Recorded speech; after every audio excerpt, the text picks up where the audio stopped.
Audio Jungle.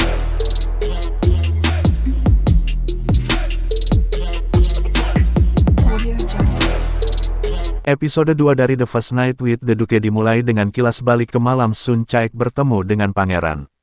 Dia meminta maaf untuk menghirup udara segar dan berkeliaran di dekat sungai. Sementara di sana, dia mulai memikirkan momen menarik ketika kedua pemeran utama cerita bertemu dan jatuh cinta. Saat dia berjalan kembali dengan mabuk, dia tersandung, tetapi pangeran menyelamatkannya dari jatuh ke sungai. Tentu saja, Sun Caek mengenalinya, tetapi dia menghunus pedangnya saat dia dengan bersemangat meraihnya. Dia mulai menantangnya dan tiba-tiba menciumnya secara tiba-tiba, berkomentar tentang betapa tampan dia. Dia mulai berbicara tentang penderitaan internalnya karena membunuh orang. Dia menambahkan bagaimana dia memahaminya dan melanjutkan untuk menghiburnya. Pangeran terkejut karena tidak ada yang berani menatap langsung ke arahnya atau menantangnya seperti ini. Entah bagaimana, satu hal mengarah ke hal lain, dan dia dan Pangeran Yi Beon berbagi malam yang beruap. Saat ini, Sun Caek terbangun di tempat tidur Pangeran Yi Beon tanpa mengingat malam penuh gairah yang mereka bagikan. Pangeran Yi Beon pergi setelah berpakaian, tetapi dia memperingatkannya untuk tetap di tempat. Dalam perjalanan keluar, dia meminta kepala pelayannya untuk mengirim lamaran pernikahan ke keluarga Sun Caek. Sementara itu, Sun Caek mengabaikan peringatan pangeran dan menyelinap keluar dari kompleksnya. Dia akhirnya berkeliaran di jalan ketika Eng Ae menemukannya. Eng Ae mengundangnya untuk minum teh bersama. Saat mereka berbicara, Eng Ae berterima kasih kepada Sun Caek karena telah membantunya malam sebelumnya. Percakapan beralih ke bagaimana Sun Caek menghilang setelah koktailnya menjadi hit besar. Eng Ae meminta Sun Caek untuk mengajarinya. Tertekan, Sun Caek bertanya apakah Eng Ae sudah bertemu dengan pangeran. Eng Ae menjelaskan bahwa dia belum, dan bahwa dia takut untuk bertemu dengannya, mengingat rumor yang mengelilinginya. Dia menyarankan bahwa pangeran mungkin memiliki masalah vitalitas, dan Sun Caek melompat ke pertahanan pangeran. Eng Ae terkejut dengan pertahanan yang bersemangat sementara Sun Caek mulai mengingat malam dengan pangeran. Eng Ae meminta Sun Caek untuk berteman, dan yang terakhir setuju. Namun, Sun Caek khawatir tentang bagaimana peristiwa tadi malam telah mengubah cerita. Dia mengucapkan selamat tinggal kepada Eng Ae dan terus berkeliaran di jalan dalam pemikiran yang mendalam. Di istana, Pangeran Yi Beon memberitahu Raja tentang pemberontak dari klan Haksa. Raja khawatir mendapatkan persetujuan China dan penunjukan resmi. Namun, sang pangeran menyarankan mereka fokus untuk mendapatkan persetujuan rakyat terlebih dahulu.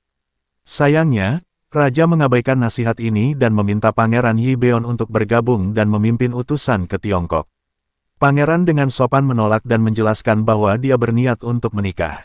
Awalnya, Raja mengira dia bercanda. Setelah melihat bahwa Pangeran Yi Beon serius, Raja memberinya waktu 3 bulan untuk mencari tahu kehidupan cintanya. Setelah Yi Beon pergi, Raja meminta salah satu pengawalnya untuk mengawasi Pangeran Yi Beon. Diakui, Raja berpikir bahwa Pangeran bertingkah aneh. Di luar, Pangeran Yi Beon bertemu dengan ibu Raja. Dia menyarankan agar dia menghadiri perjamuannya untuk memilih seorang istri, tetapi Pangeran Yi Beon menolaknya. Dia tampak waspada terhadap ibu Raja dan dengan cepat pergi. Salah satu pelayan memberitahu ibu Raja bahwa Pangeran Yi Beon membawa pulang seorang wanita malam sebelumnya. Ibu Raja mengisyaratkan bahwa ada darah buruk antara dia dan Pangeran Yi Beon karena sesuatu yang terjadi di masa lalu. Sementara itu, Wu Yi menemukan Sun Caek berkeliaran di jalanan. Dia dengan cepat memberitahu Sun Caek bahwa keluarganya saat ini keluar, tetapi lamaran pernikahan pangeran telah tiba. Sun Caek dan Wu Yi bergegas untuk menghentikan utusan menyampaikan pesan. Dalam perjalanan, mereka bertemu dengan Pangeran Yi Beon. Karena putus asa, Sun Caek berdiri di jalannya dan hampir terluka oleh kudanya. Untungnya, Pangeran Yi Beon berhasil menghindarinya. Keduanya berbicara, dan Pangeran Yi Beon bersikeras bahwa mereka harus bertanggung jawab atas apa yang terjadi. Dia bertekad untuk menikahinya setelah menghabiskan malam pertama mereka bersama. Merasa bahwa berbicara dengan pangeran adalah tujuan yang hilang, Sun Caek meminta waktu untuk memberi tahu keluarganya. Pangeran memberinya 3 hari dan memperingatkannya untuk tidak mencoba melarikan diri. Dia mengatakan kepadanya bahwa dia akan menuduhnya melakukan pengkhianatan jika dia melakukannya. Sun Caek menggambarkan keluarganya dituntun ke eksekusi mereka berkat keras kepalanya. Beberapa saat kemudian, Hwaseon mengunjungi Sun Caik untuk mengkonfirmasi apakah rumor tentang dia dan pangeran itu benar. Untuk membela diri, Sun Caik memperburuk keadaan. Pada akhirnya, Hwaseon bersumpah untuk membalas dendamnya. Sementara itu, Su Gyeom semakin penasaran dengan perubahan sikap Pangeran Yibeon. Pada saat yang sama, kepala pelayan menyarankan Pangeran Yibeon untuk tidak menggunakan kekuatan untuk memenangkan hati Sun Caik. Sayangnya, Sun Caik menolak untuk mengindahkan peringatan pangeran dan datang dengan beberapa rencana untuk melarikan diri. Semua rencananya untuk meninggalkan ibu kota gagal. Pangeran tahu dia akan mencoba untuk berlari dan merencanakan dengan tepat. Setelah semua upayanya untuk melarikan diri gagal, Sun Caik berpikir dia akan membuat sang pangeran jatuh cinta padanya. Dia mencoba menampilkan dirinya sebagai kotor, tetapi ini gagal. Dia kemudian mencoba menampilkan dirinya sebagai wanita duniawi dengan selera mahal, tetapi ini juga gagal. Dia menggunakan tes kompatibilitas untuk menunjukkan bahwa mereka dikutuk jika mereka menikah, tetapi pangeran tidak berubah pikiran. Terakhir, dia mencoba menjadi seorang biksu, tetapi dia menghentikannya. Dia mengungkapkan kepada kepala biksu bahwa Sun Caik bukan lagi perawan dan memaksanya untuk berhenti menjadi seorang biksu. Setelah gagal kehilangan dukungan dengan pangeran, Sun Caik mencoba melarikan diri di malam hari. Sayangnya, dia bertemu dengan pencuri di tengah hutan. Su Gyeom membelanya dan mengantarnya pulang. Dia mengundangnya untuk bergabung dengan klub Seonmunnya. Ini adalah klub minum yang menyamar sebagai klub astrologi. Sun Caik setuju untuk hadir sekali karena Su Gyeom bersikeras dia harus mengajarinya cara membuat koktail. Saat mereka berbicara, Pangeran Yibeon muncul dan menyatakan bahwa Sun Caik tidak dapat bergabung dengan klub.